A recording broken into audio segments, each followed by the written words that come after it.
God explained. Good one, Alan, for uploading it to your TikTok. And this one, immigration crisis solved.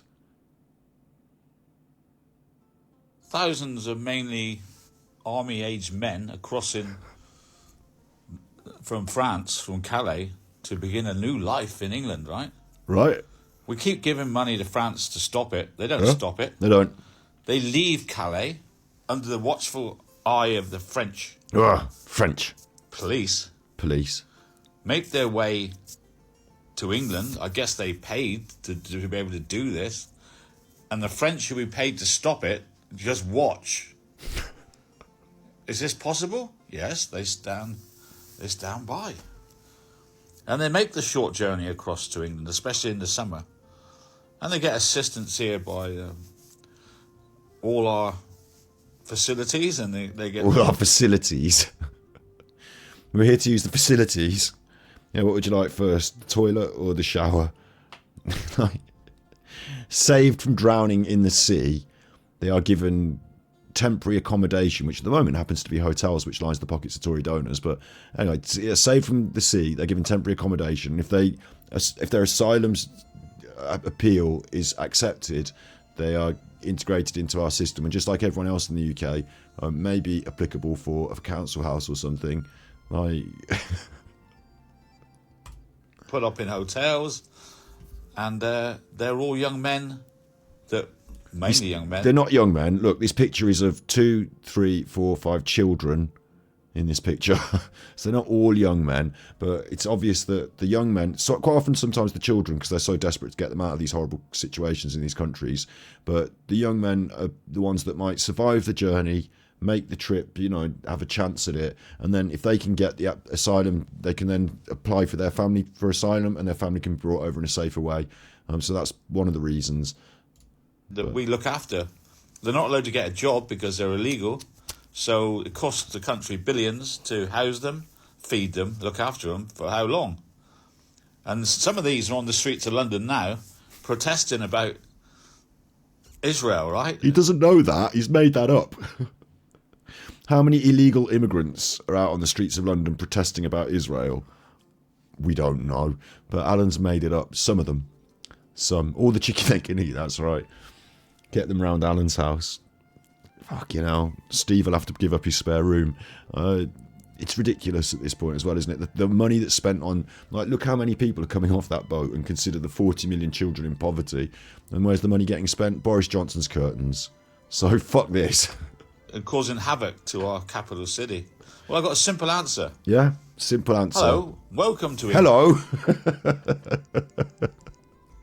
Immigration crisis solved. Hello. Welcome to England. Here's your return ticket back to Calais. Here's your return ticket. If you'd like to wait at the ferry, here's a ticket. Okay. Return ticket back to Calais. Let's see where he's going with this. Put them in a Royal Navy ship and take them straight back from whence they came. Utilise the armed forces, yeah? The reason you might have seen the RNLI there, they do use the Royal Navy in these cases for some of these humanitarian efforts, but the reason you saw the RNLI, the rescue ships, is because they are a non-political, independent rescue service. The Royal Navy, starting war on the immigrants in the sea, they're not necessarily equipped to ferry people back and forth to Calais, but if you want, you could take our operative warships. The cost, do you know the cost of putting these warships, talking about the cost of the amount of immigrants and this and that, do you know the cost of running these ships? Maybe a more dedicated vessel for humanitarian transport would be better than Royal Navy death bombers. Fully staffed and equipped just to pick up a few thousand immigrants here and there and ferry them back to Calais. But yeah, go on, right? And of course, this helps France because pretty soon it will stop. Because no one's going to cross it again and pay money to cross it again to be turned back and sent to Calais. Are they not? You're saying that people would come here, get caught, and then be sent back. But that would completely eradicate the problem of people coming here because they're not going to come back. You're going to send them right back to Calais. Their choices are into France and off into France and somewhere else that way, or make the same journey again, and fingers crossed we don't get caught this time. I don't know if it will completely eradicate the problem, but apparently no. And of course, Alan's solved this. We're going to, at the moment, one of the problems with our border control, obviously you see these people being fished out of the water, but these are the ones that you see being fished out of the water. There are quite a few that get through that aren't seen and end up on the beach and run up the beach and run away. You're going to have to police this by making sure that you constantly, and I mean constantly, police the entire shoreline, the entire channel. Is that plausible? I mean, maybe with some sort of technology, satellites and stuff. I mean, they're very small boats, though, aren't they? Do they come up on your radar? I don't know. Basically, you've got to police the whole sea constantly, 24 hours a day, because you're going to catch them all and send them all back. That's your. Alan solved it. I'm glad it's this easy. I don't know why the politicians haven't cottoned on. Oh wait, hang on. The politicians might have another problem. Can we send immigrants back? Is it in compliance with international law? Ooh, that's an issue, isn't it? Can you safely use pushback tactics? Pushbacks violate international law. They're unsafe, some experts say. Because the laws of the sea, the international law of the sea, is that people who are in danger on the sea, you need to search and rescue. Search and rescue. It's like a law. United Nations Convention on the Law of the Sea. You're obligated to assist anyone found in danger, proceed to rescue people in distress, and assist and follow procedures in the event of a collision. We're not going to be crashing into them, but so it's almost as if you park a Royal Navy vessel constantly in the channel and they see all these people on the dinghies coming over, we will be obliged to go and pick them up on our boat and bring them to our we can't drop them off in France. There's another problem with international law there as well, because we're not part of Europe. So you can't just, England can't turn up in a Royal Navy vessel and offload a load of immigrants to the shores of wherever. Take them off to, France don't want them. Take them up north to fucking Iceland and dump them there. Iceland will be cross, right? You can't just be doing that. So as soon as you start seeing them, if you even see them in the sea, then you're obligated by law to pick them up. So Alan's suggestion is going to cost a lot of money, and we're going to have to bring them all back to the UK. There is some opposition to this. Priti Patel, this is back in a while back, he's been trying to change the rules, and but we've got a problem because it's international human rights laws. So Priti Patel can't change the international human rights laws, and nor can Suella Benjamin or whatever, Suella Braverman. She can't do it. So there's a problem. That's not going to work. Is it, Alan?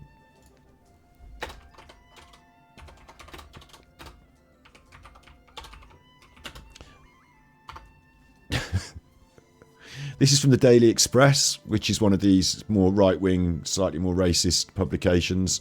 And the joke of this one, for me, the funniest thing about it says, under the current rules, the UK is not permitted to return migrants to France. Before Brexit, the UK was able to send back returned failed asylum seekers to the European country from when they first arrived. This permitted option was rarely used, however. It was often difficult and time-consuming. But there was a system, which was you arrive in Britain, you come across as an illegal, whether you're caught on the border or not. Once you're caught at some point, you're in the system. If you're not getting asylum, then you're going back to France, mate. Sorry, it's in the rules. But because we did Brexit, that's fucked off now. And now we have to deal with the international maritime law and the human rights. So this is not going to solve it, Alan. Your suggestion is both incredibly costly. I mean, 1,000 people putting up in a hotel costs money, yeah. But how much does it, because how many people live on the boat? How many people are employed by the Royal Marines and the Royal Navy and those people, the Marines, sorry, the Navy? How many people are employed by the Navy to staff the boat? And they have to have higher salaries than people that just clean up in hotels, I imagine, you would hope. And no offense to anyone who cleans up in a hotel, but you'd think someone who's firing warship weapons, or, do you know what I mean? Someone engaged in the defence of our realm, I'd hope they'd pay them quite well. So they've all got to be paid for and employed. And then you've got all the day-to-day goings on, the ferrying across the sea. I mean, how much does fuel cost these days? Because going across in a dinghy is quite cheap, because you just go in a dinghy and it's just got a little chug-chug engine. But going in a warship or whatever, that costs a lot more fuel. So you've got to weigh up all that. You've got to add up all those costs. And then once you've found the people in the city, then you're obliged to pick them up and bring them back to the UK, whereupon you are not able to ship them out to any other countries because we got through Brexit. So I don't know what your opinion is here, Alan. I don't know how it's going to solve things, but it doesn't. You're not grown-ups. You're not thinking grown-up world, Alan. You can't just be like, right, I got an idea, I send them back, I get them. What I do is I put them on boat. Oh, I don't. You're right in chat there, Sarah. A bit like build a wall. It's a bit like Donald Trump with his build a wall, except at least that would have been effective at one stage because people have trouble getting over the wall. We can't build a seawall, can we? But Alan's idea is so facile and shows such a lack of comprehension of international politics and economics, like basic finance. He thinks it would be cheaper to police the channel with warships than it would to deal with the quite sad, and they're not okay. These people are not in the they're beholden to our hospitality, so to speak, insofar as if we choose to put them up, you can't complain they're being put up in hotels because the government are doing that. They don't have to go in hotels. They could go in fucking concentration camps if you want, if the government choose. I'm not saying they should, it's a joke, but it's all based on what human rights and, what we choose to do. So we could have had facilities built that they could have been going in that were a lot more cost effective. So the government have fucked up there, but they come in, they've got nothing at all, and they just need basic food and shelter. And you would rather that those people, in the thousands there's 1,000 or so, a few thousand, there's 40 million children in poverty, and you'd rather deny these people basic food and shelter and the ability to assimilate into a society where they can contribute. You'd rather deny them that and instead police the waters with warships at huge cost to the taxpayer, creating international outrage and basically just becoming a very, very expensive ferry service to bring them back to our country because you won't be able to drop them off in France. So, Alan has got no idea. And instead of having all those thousands of illegal immigrants in Calais, they will go elsewhere. It's a win-win. France. They will not. You think that by taking them in droves back in warships and piling them up in Calais, probably creating another humanitarian crisis as droves and droves of immigrants try and escape the country, but also are piled up, like they're already there living in the woods and there's already problems going on in Calais. What they'll do is they'll say, right, we'll go elsewhere. I mean, we've come all this way. You think they'll get the word around amongst the immigrant community? It's tough getting over to the UK. Don't bother anymore. That'll solve it. Win?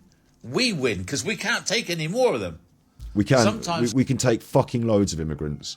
We could take millions. I mean, it might be a strain in different ways, but I think, because you've got to consider that every year millions of children are born. I mean, people die, more people are born. And the problem that we have at the moment, like I say, is 40 million children in poverty. It doesn't mean we can take another 40 million immigrants in poverty. That might be difficult. Another 80 million people in poverty. But poverty's poverty. You can put another 20 million people in poverty and what? They're just there living in poverty. That's not a huge economic drain on us because they're living in poverty. The problem we have is that the rich, obviously, like I've said a million times, Boris Johnson's curtains. And the amount of money that it would require to solve the problems of the poverty end with the very, very extreme amounts of money they've got at the top end. I don't know, someone like Elon Musk, he spent a lot of money firing it off into space. I often think that I wonder, we spent imagine how much money did we spend on HS2 before we scrapped it? How costly were your curtains, Boris? It's just a matter of juggling a few finances around and being a bit more respectful of people. And the Conservative Party don't want to do that. No handouts, no. Okay, people shouldn't have handouts. Who should get that money then? Because it's tax money, that's public money. We should put it in the NHS, shouldn't we? Or no handouts, but we should put it in the NHS. Or no, it's not gone there, has it? The Conservative convinced you to vote for Brexit because they had you down for fools, and the fools voted for it, and then the Conservatives have had it away with the money. And that was the main thing. The simplest solution is the answer. And that's what they're doing now, is the Conservatives don't want to fix this problem because it gets you voting angry about immigrants. It keeps idiots like Alan angry about immigrants. And on top of that, they're lining their pockets with the taxpayer money through the hotel system because they're Conservative donors and Conservative voters. Like, the people that own the hotels are making bank off this. Their shabby hotels would have been empty. Now they're full all season round. And it's paid for by the taxpayer. So that's a scam. And the ones that are making the money, you know, the special contracts, the friends of friends, yeah. Follow the money, mate. Take them back from whence they came, and they will stop coming. Take them back from whence they came. What are you, the Carling advert about coming up from whence they came? Our solution is the answer. Take them back from whence they came, and they will stop coming. Yeah? You'll never stop cunning, will you? Horrible man. Do you not think that there's another option here, right? I've got a better solution. Immigration crisis solved. Over the years, the UK, the United Kingdom, the Empire, so I should say the Great Britain, they went out there and they did all this, you know, empiring and conquering around. You know, times have changed now, but some countries, like Alan says, are almost like behind the times, third world, you know, having difficulties.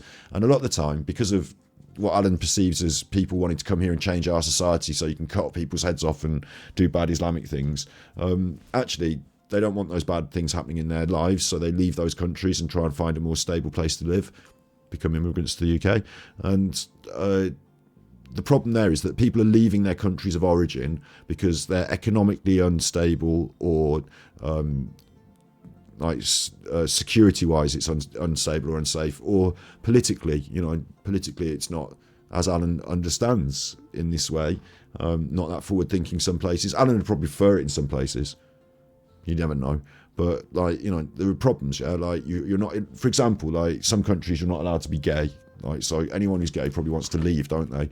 Or maybe change their country. So here's the other thing, is that we have weight in the international scene. We don't really anymore. We're not one of the superpowers. Not physically, not militarily, although we do have clout, and we do have weaponry, and we do have nukes, and we do have a lot of important friends. So we are on the world scene in diplomatic terms. We consider ourselves to be a very high established, important diplomatic nation. Like, when things kick off big style, it is really America who calls the shots and does whatever. But we're in there. It was Tony Blair and George Bush, wasn't it? So we need to use that to swing our dicks, so to speak. Sorry to be misogynistic, but we need to swing our clout around in the world spaces to prevent these countries from becoming, or to help them out of a situation where their population are having to try and escape because of oppression or poverty, or all these sort of things. So international outreach. Before these immigrants decide to leave the country, can we do anything to fix the situation in the country that they're leaving? Are we making it worse by bombing the fuck out of it, for example? A lot of these people might have come from Syria or Afghanistan. Have we made it worse by bombing the fuck out of it? Is there anything we can do to make other options more interesting and readily available to them? I mean, they're, as perceived, going through the European Union to get to us. So, what is it special about us? Well, we've got a problem there because we speak English, and a lot of people learn English. It's an international language. And also a lot of people, I'm saying problem, I don't see it as a negative, but a lot of people have already settled here. So a lot of people have family here. So maybe we can't say, Germany's better, go there. Maybe we have to accept some people will want to join our growing and ever-evolving shared space, international now that it is, with people from all over the world, City of London, cosmopolitan, Jewish community, Palestinian community. They're loggerheads now, but the both communities are in there. All sorts of different cultural vibes going on, and positive for it. You're not going to ever shut that down. You're never going to shut that down. You're not going to say, right, okay, once we've got rid of the immigrants, we're going to, these people that are coming on these boats, we're going to turn our attention to the Jamaicans. That's not going to happen, is it? So, nor should you, nor should you want to. So instead, you embrace it, and you embrace the idea that, okay, number one, if you're coming here in groups, we're going to have a much, much better system. You don't have to worry about the dinghies, okay? Well, you're not going to die in the sea. Come through the immigration centre. It's set up. You're not going to be turned away as just turned away, like, go through the proper channels. You're more likely to get settled. You're more likely to have a good time if you go through the proper channels. And as you do, we will educate you basics of English language, English culture. We will make sure that you're disease free, stuff like that. We should be making sure, shouldn't we? We're doing our best to make sure that as you assimilate into the society, you're given the best chance to make a proper go of it. And, you go through the proper channels. So that can work, and there can be jobs created. There can be, imagine an immigration centre across, in one of the big southern area spaces. Like, there's a lot of jobs there for people. And the assimilation into the wider society doesn't mean that there's loads of people running around like everyone's scared of doing bad things. And the idea that you could have more of a chance to get into British society if you went through this proper channel, and if it was proven to work, then that would be much, much better as well. I don't know why we can't have some sort of integration system like that. That would work. And the taxpayer money that goes into it would be recouped, because we're essentially creating people that are going to be going straight into the workforce, straight into the tax-paying system. Like, they leave that centre with an option of a job, maybe minimum wage job, simple, or maybe they come in with skills that you can move them into something better. Maybe people come in as doctors, from war-torn countries. Anyway, you've got that. But the other really important thing, like I said, is the countries that they're coming from. If you can do humanitarian work in those countries, majority of people would rather stay where they are and have a good life than have to trek with nothing across continents to get to a place where they can feel safe and respected. So I think it's possible that instead of bombing everywhere and turning up on the international scene with our tanks, we could actually do some good and work on those things internationally as well. If it wasn't just us, if we were leading an international diplomatic charge to do this, instead of selling guns and bombs everywhere, we could actually sort of imagine you get Saudi Arabia behind it, or name another big, China, probably more difficult diplomatically for us to put in the mix, but another big country that or the European Union, for example, that's a big conglomeration of countries, isn't it? If only we were still part of that. But if you can get together and as a group with some weight behind you, do some good, if all of those countries got together and looked at somewhere, where are these immigrants mainly coming from, wherever, and instead of bombing the fuck out of it, did humanitarian work to make sure they could rebuild their communities in safety and security, then maybe they just wouldn't come over in boats anymore as much. So there's that as well. So there's a lot of proactive, positive, and all of those things. Like I say, okay, you might spend some public money doing that, probably less than you would running warships, but you would create public money because, for example, a country that you can help to establish itself and its economy, and change into the modern future, then becomes a productive world trade partner. And with your links, what we should have done, what we did do in a way with the empire, but only for our own benefit really, but what we should have done more is create a network link of trade partners. And we do kind of do that, we do have that, but there could be a lot more strength in that, rather than seeing everyone as an enemy and send them back and I don't want them here and all this business. Understanding that international communities, other communities, could be allies and could be that could be a strong position. Instead of having everyone want to come here and blow us up and kill us, maybe they could be really grateful that we did good things and helped them and see us as a sort of friendly ally. I just think that might be better. Yeah, I think that might be better. So immigration crisis solved, not by policing the channel with nuclear armed submarines or anything like that, not by employing very, very expensive ships to act as passenger ferries, and not by creating international consternation by dumping immigrants on European shores that breaks international human rights law and contravenes all the treaties we have with Europe. Not doing that, no. No. Yeah, I'll cut that for YouTube. Alan's a fucking idiot. Cut. That's going on YouTube. I'm glad we did that, actually. That came out quite well. Earlier on, when I was talking to Alan earlier, I was so fucking bad. I was just fuck this guy, he's a cunt. I was just not in the mood for it. But that I was able to do with a bit of chirp and cheer because he is so stupid. Like, could you imagine Alan on like Question Time or something? Like, he's such an idiot. Like, he didn't think this through at all. But the joke of that, the sad joke of it in a way, is that there are some people who have replied exactly, and this person said, this needs to be done. These people have no respect for English values. A majority of English people don't want them here. We need to take action. Like, you're in the minority, Andre. Most people don't feel like you do. That's proven. But it's sad that people don't understand any of what I've said. Like, they don't instantly think what Alan said is stupid and laughable. Instead, they think, yeah, fucking send them back, yeah. So, if it's an abrupt ending, maybe add an outro. Good point. I do that these days, don't I? But it sounds weird to do it in the middle of a stream. I'll do it now, though. Thank you for watching. Please go and buy one of these mugs, you fucker. Drinky out of your little mug, you. Where's my picture of you with your mug? Haven't seen that. And you be good, and if you can't be good, you're naughty.